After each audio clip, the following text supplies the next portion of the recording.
ever wonder how reviewers get chosen to review your manuscript? I'm going to tell you all about it right now.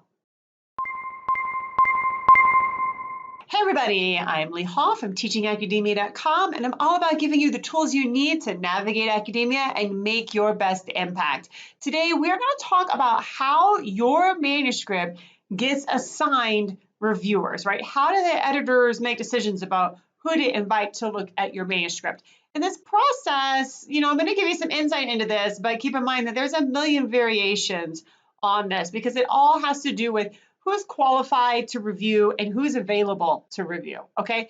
So the first thing that you want to do as an editor is, once you have a handle on the piece, is you want to think about who are 3 or 4, because sometimes you do get 4, reviewers who, have the expertise to review this. Some of them are going to have content expertise, but they may not be necessarily super knowledgeable about your methods, okay?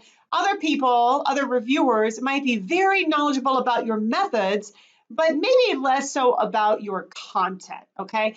And my hope is that and sometimes you get reviewers that are good at both. And I've been in a position as a reviewer where I'm better at one thing than the other, okay? And my hope is that when a reviewer is in this situation for you, is that they will make that known. So for example, as a reviewer, if I'm not going to be totally up on your methods, then I'm very explicit about that. But most likely the editors also already know who's going to be a good fit for your methods and content, or both, okay?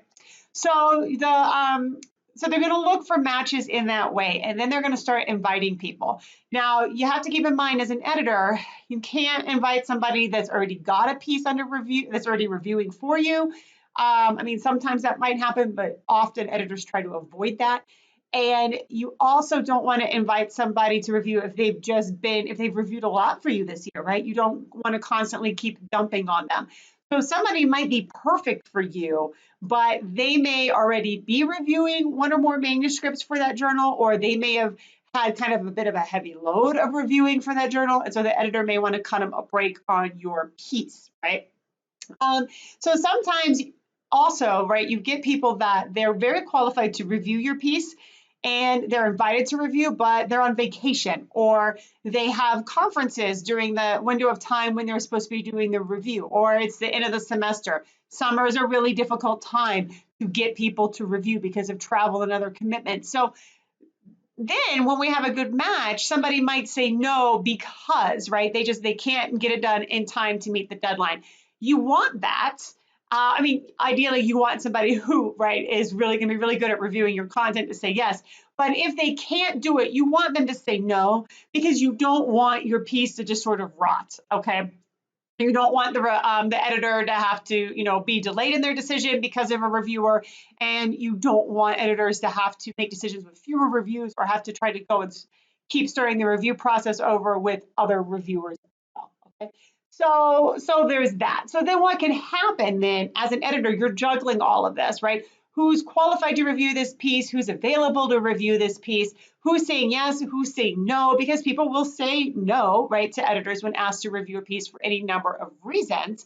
But then what can happen is editors are trying to find somebody who can review your piece. You might end up with somebody who's not as knowledgeable about your content or your methods as the editors would like, but that's kind of the way that it is. Now, when the manuscript does go out for peer review, they don't get, as a reviewer, you don't get the entire manuscript. You get the title and you get the abstract, okay? And so as a reviewer, if I'm being invited to review a piece, I have to make a decision about if I, 1, feel qualified to meet that, and 2, can meet the deadline. And then once I accept that, then I get your piece to review in its entirety.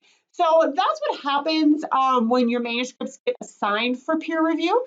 And, it's not a totally smooth process, but it is sort of kind of the best we have at the moment kind of a process.